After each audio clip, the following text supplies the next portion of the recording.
The enzyme-linked immunosorbent assay for serum using an animal diagnostic kit typically consists of three main parts. We will use the example of classical swine fever ELISA kit for explanation. Part 1. Preparation of serum samples. The preparation involves the process of blood collection and centrifugation to obtain serum. Typically, for blood collection, we use a vacuum blood collection tube or a disposable veterinary blood collector. The amount of blood drawn is usually around 2 to 5 milliliters. Part 2. Reagent preparation and sample preparation. This step primarily involves the process of diluting the sample and concentrated wash buffer according to the instructions provided in the manual. Part 3. Detection, with specific operations following the instructions provided in the manual. The following is an explanation of the enzyme-linked immunosorbent assay procedure. Friendly reminder. 1. Prior to conducting the assay, it is essential to prepare the serum samples, working wash buffer, and sample diluent in advance. 2. The kit should be taken out of the refrigerator at least 30 minutes in advance to ensure that the surface temperature of all components of the kit matches the room temperature, approximately 25 degrees Celsius, thereby reducing errors caused by environmental variations. 3. After separate the required microplate strips, promptly seal the remaining strips and place them back in the refrigerator along with the empty box for storage. Next, we will proceed step by step with the enzyme-linked immunosorbent assay.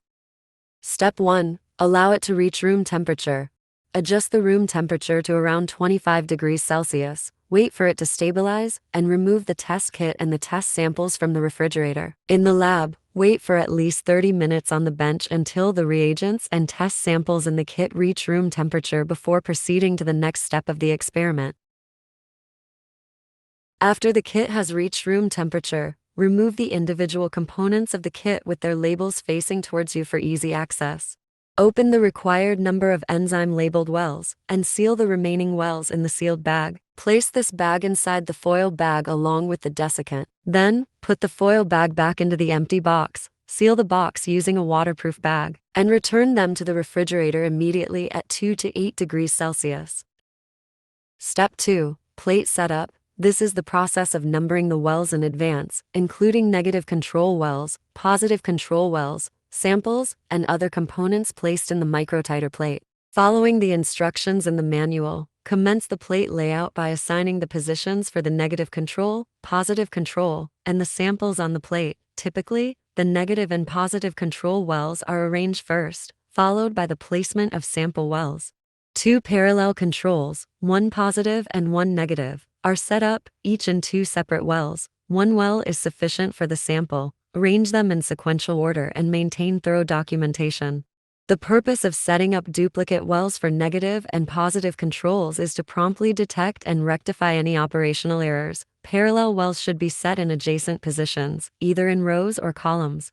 It is recommended to arrange the microplate in a vertical column format. The following is a demonstration of arranging them in a horizontal row.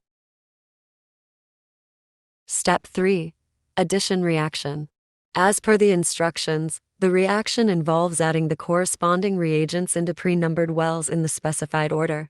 It can be said that an enzyme-linked immunosorbent assay is composed of the process of adding various reagents, making this step crucial to perform correctly. Repeated practice is essential to become familiar with this process. The key points for this operation are as follows. 1. Begin by adjusting the micropipette to the specified scale. 2. When picking up reagents, be sure to check if the labels are accurate. Open the bottle cap with the opening facing upwards to avoid contamination. 3. When using a micropipette, ensure that the pipette tip is inserted below the liquid surface in the reagent bottle to prevent the aspiration of air bubbles or inadequate liquid volume. 4. During the liquid dispensing process, if your hand shakes, you can use another hand to gently support the connection between the pipette and the tip with your finger. When dispensing reagents into the wells, do so swiftly and avoid touching the bottom of the wells or the well walls. It's best to dispense the liquid above the wells and avoid pipetting up and down after adding the liquid. 5. After adding each reagent, remember to change the pipette tip to avoid cross-contamination. You don't need to change the tip for the same reagent. We will now proceed with the addition reaction demonstration. First, dilute the sample, and open the dilution plate. Dilute the test serum 40-fold with sample diluent. For instance, add 5 microliters of serum to 195 microliters of the sample diluent. Adjust the micropipette to 195 microliter. Attach a pipette tip and dispense the sample diluent into the wells.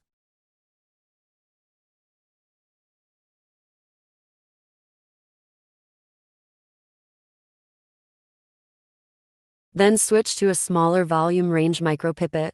Set it to 5 microliters. Attach another tip, then add the sample. And repeatedly pipette up and down for thorough mixing. Change the pipette tips and add each sample one by one.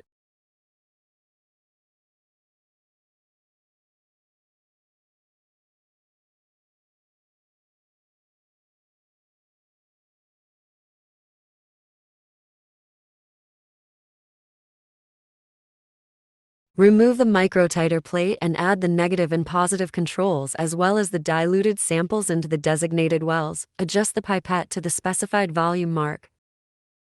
Pick up the positive control and gently shake it. Unscrew the bottle cap and aspirate the liquid.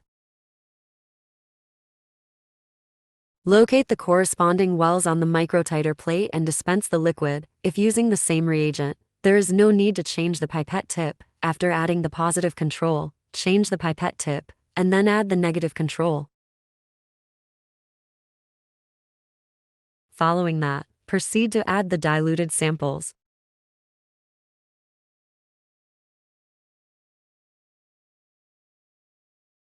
After adding the components as listed in the manual, proceed to incubate as instructed. Incubation.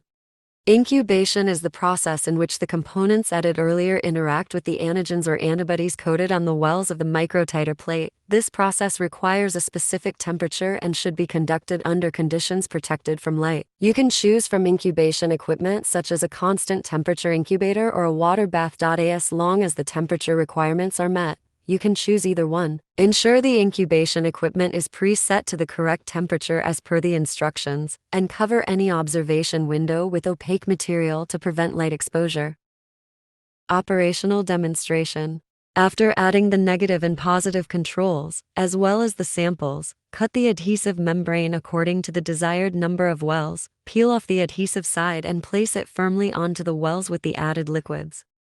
Ensuring a tight seal, then place the plate on a microplate shaker and gently shake to mix thoroughly. Open the preset incubation equipment, place the plate inside, cover it, and start the timer. Washing. The purpose of washing is to remove unreacted, free components, making washing a crucial step for the success of the reaction. During the washing process, please pay attention to the following 3 points. 1. When dumping liquid from the wells, be sure to use your fingers to support the microtiter plate to prevent it from detaching from the plate. 2. Ensure wells are fully filled with the working wash buffer. Consider using a multi-channel pipette for faster filling and better washing efficiency. Alternatively, an automated plate washer can ensure thorough washing. 3. Drying is done as the final step after the last liquid dumping, and it's not necessary after every step. The drying material, such as blotting paper or a lint-free cloth, must be clean and free of paper debris. After the reaction, remove the plate from the incubator, gently lift the adhesive membrane, support the wells with your fingers, and discard the reaction liquid into a designated waste container to prevent contamination. Once the liquid has been discarded, add pre-prepared wash buffer into each well, 350 microliters per well, ensuring that the wells are fully filled. This step is best performed using a multi-channel pipette or a dedicated plate washer to avoid prolonged delays that may affect the washing efficiency. After allowing it to stand for 30 seconds, discard liquid in the wells, and then repeat the previous steps for a total of 5 wash cycles.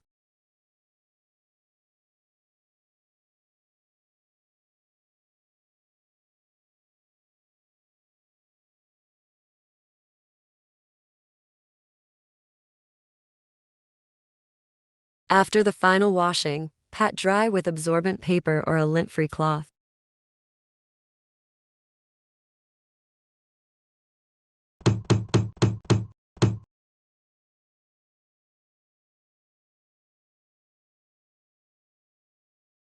then add 100 microliters of the enzyme conjugate to each well. Start by setting the pipette volume to 100 microliters. Open the reagent bottle and attach the pipette tip.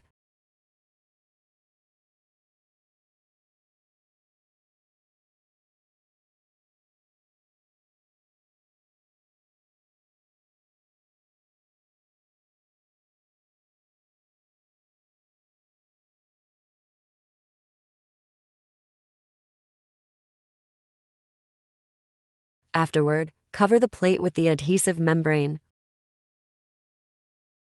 Open the preset incubation equipment, place the plate inside, close the lid, and start the timer. After the reaction, remove the plate from the incubator, gently lift the adhesive membrane, support the wells with your fingers, and flick the reaction liquid into a designated waste container to prevent contamination. After discarding the liquid from the wells, repeat the washing steps as before, adding 350 microliters of the wash buffer per well, filling each well, and standing for 30 seconds before flicking out the liquid. Repeat this process 5 times in total. Hold the wells with your fingers while discarding the wash buffer.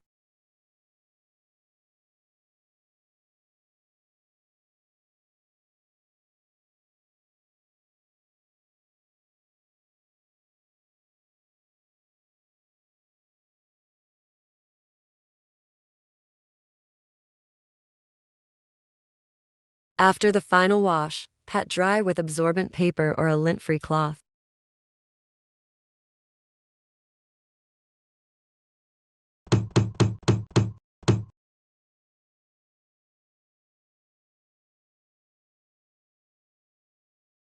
Color development. Adding the substrate reagents for color development serves the purpose of allowing the instrument to recognize and read the results of the reaction through color changes. When adding the substrate reagents, please pay attention to 2 points. 1. The order of adding substrate reagent and substrate reagent B must not be reversed. 2. If you notice that the blue color is relatively light when the reaction time is up, you can consider extending it by an additional 5 minutes. Presentation. Adjust the pipette. Gently shake the substrate reagent A. Unscrew the bottle cap. Attach the pipette tip. Aspirate the liquid and add it to each well one by one.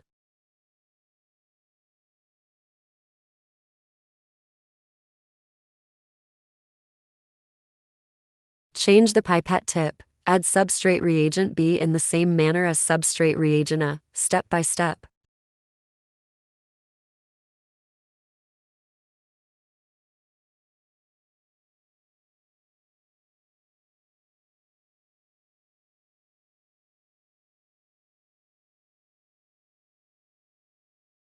After adding the reagents, cover the plate with the adhesive membrane. Gently shake to mix thoroughly. Place the microtiter plate into the preset incubation device. Incubate for 15 minutes.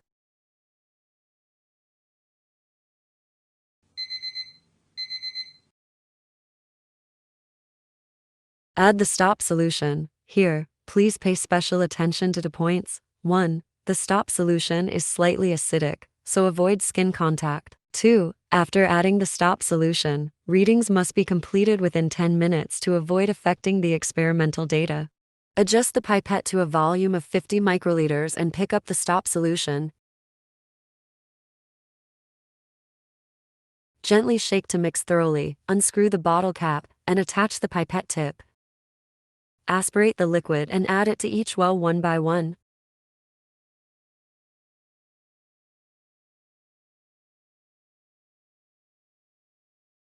Perform the ELISA reading immediately after adding the stop solution. ELISA reading.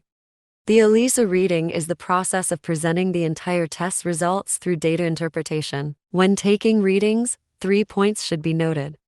1. The microplate reader should be powered on 30 minutes in advance, and the wavelengths should be configured, with the primary wavelength set to 450 nanometers and the secondary wavelength set to 630 nanometers. If the microplate reader has only a single wavelength, select 450 nanometers for measurements. 2. The ELISA reading should be performed immediately after adding the stop solution. 3. After completing the reading, The reaction solution should be disposed of in a designated waste container to prevent environmental contamination.